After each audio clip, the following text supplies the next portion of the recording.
Flying just 100 feet above the ground, fully exposed, hanging out of a helicopter with nothing but a machine gun between your hands and thousands of rounds at your feet.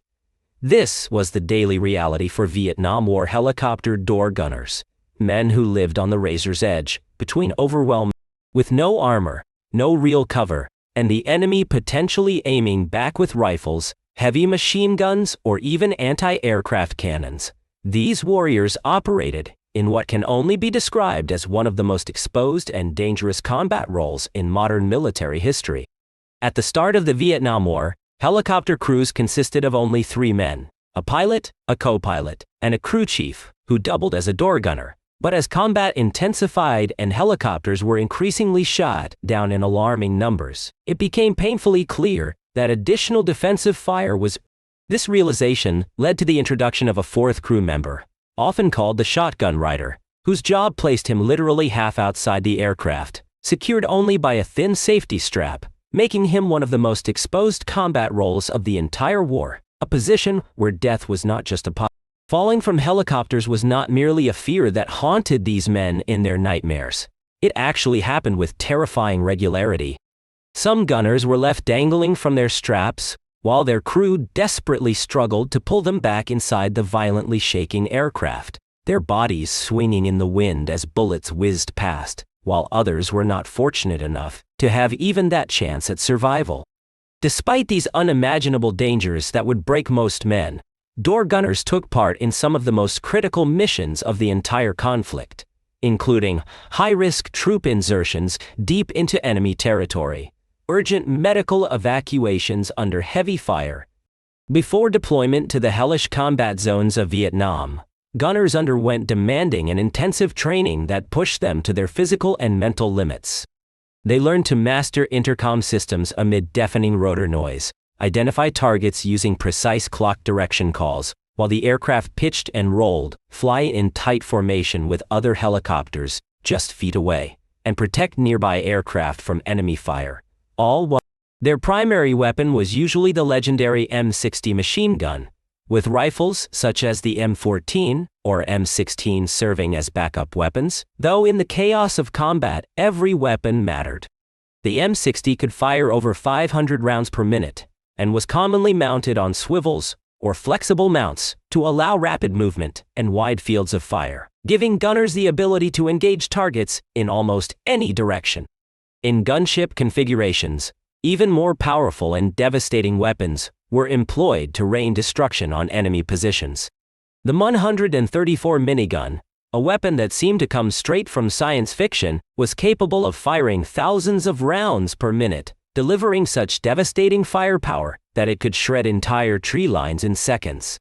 Crews carried several thousand rounds of ammunition and had to carefully manage their supplies to remain effective throughout long missions that could last hours, always knowing that running out of ammunition in the middle of a firefight meant certain death. Tracer rounds, loaded at regular intervals throughout their ammunition belts, helped gunners track their fire, especially in poor visibility conditions, creating streams of light that cut through the smoke and chaos like deadly laser beams. Door gunners served on both transport helicopters and dedicated attack aircraft, each role demanding different skills and presenting unique dangers. Transport helicopters, commonly known as slicks in military slang, were used to move troops, supplies, and wounded personnel across the dangerous Vietnamese landscape, and in these aircraft, the gunner's main responsibility was providing defensive fire. Gunships, on the other hand, were built specifically for direct combat and provided devastating offensive support with rockets, miniguns, and grenade systems that could turn enemy positions into smoking craters in moments. Firing accurately from a moving helicopter was extremely difficult, perhaps one of the most challenging shooting scenarios imaginable in modern warfare. The aircraft's speed, constant vibration that shook every bone in your body, sharp evasive maneuvers that could throw you against the airframe, and constantly changing altitude made precise aiming nearly impossible, even for the most skilled marksmen. Gunners had to lead their targets by instinct, compensating for forward momentum, unpredictable wind conditions, and erratic aircraft movement, all while under fire themselves. While training emphasized short, controlled bursts to conserve ammunition and maintain accuracy, real combat often required wide sweeping fire to suppress enemy positions and protect friendly forces who were counting on that covering fire to survive. Protection for door gunners was shockingly minimal, almost criminally inadequate for men facing such extreme danger. Helicopters could not carry heavy armor without sacrificing the speed and maneuverability that kept them alive, so the men inside had to make do with almost nothing. Flak jackets offered limited protection against shrapnel from exploding rounds but were essentially useless against direct rifle fire, which could punch through them like paper. Helmets were designed mainly for communication purposes, rather than ballistic protection, offering little defense against the bullets that whistled past their heads constantly. Some crew members wore ceramic chest plates that could stop certain rounds, but many avoided them due to the oppressive weight and discomfort in the sweltering Vietnamese heat, accepting greater risk in exchange for better mobility and the ability to move quickly when it mattered most. Beyond firing their weapons in desperate firefights, gunners also served as the vital eyes of the crew, scanning the landscape below for any sign of danger. From a fast-moving helicopter vibrating violently and banking through the sky, spotting enemy fighters cunningly hidden in the dense triple canopy jungle required exceptional experience, razor-sharp concentration, and instincts, honed through countless hours of combat. Without modern surveillance tools, thermal imaging, or sophisticated targeting systems, crews often had to make split-second life-and-death decisions based on nothing more than brief glimpses of movement in the green hell below, and this reality sometimes led to tragic mistakes. The most dangerous moments in an already lethal job came during landings in hostile areas, known with grim military efficiency as hot landing zones, or simply hot LSEZs. During these terrifying insertions and extractions, door gunners poured continuous withering fire into the surrounding terrain to protect both the vulnerable aircraft and the troops scrambling below, their machine guns never silent as they swept the tree line again and again.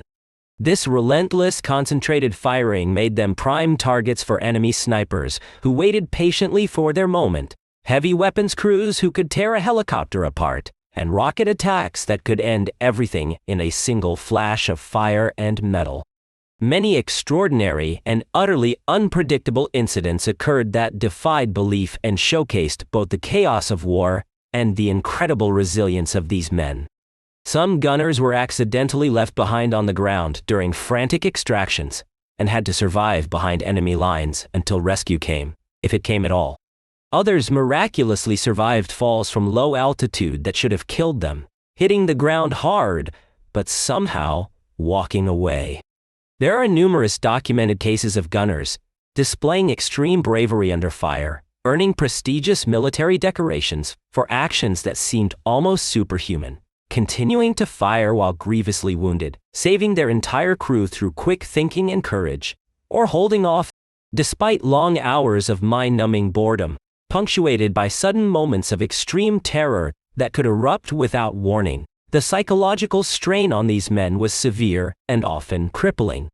Veterans often described most missions as monotonous and routine, endless hours of flying over jungle with nothing happening, followed without warning by sudden bursts of intense, overwhelming combat where everything happened at once, and chaos reigned supreme. The constant exposure to mortal danger day after day, the devastating loss of close friends and fellow crew members who were there one moment and gone the next, and the accumulated stress of repeated combat experiences left many door gunners deeply and permanently affected long after. Their casualty rates were among the highest of all helicopter crew members, and the physical wounds many carried were matched or exceeded by invisible psychological scars that never fully healed, making them some of the most psychologically and physically